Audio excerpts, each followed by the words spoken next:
Soft power സൂചികയിൽ ഏറ്റവും വലിയ ഇടിവ് നേരിടുകയാണ് ഇസ്രയേൽ ഇപ്പോൾ. 2025 ആഗോള സോഫ്റ്റ് പവർ സൂചികയിൽ ഇസ്രയേൽ 33-ാം സ്ഥാനത്തേക്ക് താഴ്ന്നു. എക്കാലത്തെയും വലിയ ഇടിവാണ് ഇസ്രയേൽ ഇപ്പോൾ നേരിടുന്നത്. ഇന്നലെ ബ്രാൻഡ് ഫിനാൻസ് പുറത്തുവിട്ട വാർഷിക റിപ്പോർട്ടിലാണ് ഇസ്രയേലിൻ്റെ റാങ്കിംഗ് സംബന്ധിച്ച വിവരങ്ങളുള്ളത്. ആഗോള പ്രശസ്തിയിൽ 120-ാം സ്ഥാനത്തേക്കും ഇസ്രയേൽ തള്ളപ്പെട്ടു. 42 സ്ഥാനങ്ങളുടെ ഇടിവാണ് അവർക്ക് ഉണ്ടായതെന്ന് അനഡോലു റിപ്പോർട്ട് ചെയ്തു. 100-ൽ അധികം വരുന്ന രാജ്യങ്ങളിലെ 1,70,000 ആളുകളിൽ സർവേ നടത്തിയ ശേഷമാണ് ബ്രാൻഡ് ഫിനാൻസ് ഈ റിപ്പോർട്ട് പുറത്തുവിട്ടത്. 193 UN അംഗരാജ്യങ്ങളുടെ അന്താരാഷ്ട്ര സ്വാധീനം, പ്രശസ്തി, ആഗോള ശ്രദ്ധ ആകർഷിക്കാനുള്ള കഴിവ് എന്നിവയാണ് ഈ സർവേയുടെ മാനദണ്ഡങ്ങൾ. ബലപ്രയോഗത്തിലൂടെ അല്ലാതെ ആഗോളതലത്തിൽ സ്വാധീനം ചെലുത്താനുള്ള കഴിവിനെയാണ് സോഫ്റ്റ് പവർ എന്ന് പറയുന്നത്. രാജ്യങ്ങളുടെ രാഷ്ട്രീയ നിലപാട്, നയതന്ത്ര ബന്ധം, സാംസ്കാരികത ഇവയെല്ലാം ഈ റാങ്ക് നിലനിർത്തുന്നതിന് പ്രധാന ഘടകങ്ങളാണ്.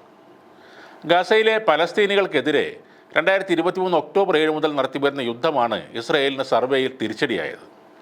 ഗാസയിൽ വെടിനിർത്തൽ പ്രാബല്യത്തിൽ വന്നിട്ടും പലസ്തീനികൾക്കെതിരെ ഇസ്രയേൽ ആക്രമണം തുടരുന്നു എന്ന റിപ്പോർട്ടുകൾക്കിടയിലാണ് ഈ സർവേ നടക്കുന്നത്.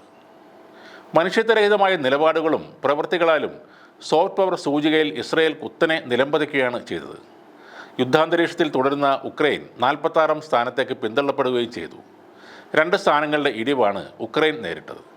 എന്നാൽ ഉക്രൈനെതിരായ നിലപാടുകളിൽ അന്താരാഷ്ട്ര തലത്തിൽ വലിയ വിമർശനം നേരിടുമ്പോഴും റഷ്യ തങ്ങളുടെ 16-ാം സ്ഥാനം അതേപടി നിലനിർത്തുകയും ചെയ്തു. ആഗോള പ്രശസ്തിയിൽ റഷ്യ 75-ാം സ്ഥാനത്തേക്ക് വീണപ്പോൾ ഉക്രൈൻ 19 സ്ഥാനങ്ങൾ നഷ്ടപ്പെട്ട് 95-ാം സ്ഥാനത്തേക്കാണ് വീണത്. അതായത് ആഗോള പ്രശസ്തിയിൽ റഷ്യയെക്കാളും ഏറെ താഴെയാണ് ഇപ്പോഴും ഉക്രൈൻ. സോഫ്റ്റ് പവർ സൂചികയിൽ 100-ൽ 79.5 പോയിന്റുകളുമായി അമേരിക്കയാണ് 1-ാം സ്ഥാനത്ത്.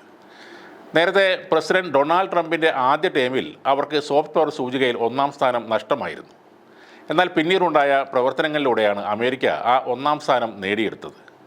അതേസമയം ട്രംപ് നിലവിൽ സ്വീകരിക്കുന്ന വിദേശ വ്യാപാര നയങ്ങൾ വരുംകാല റാങ്കിങ്ങുകളിൽ വലിയ തിരിച്ചടിയാകാൻ സാധ്യതയുണ്ടെന്നും brand finance chairman David Hague പ്രതികരിച്ചു.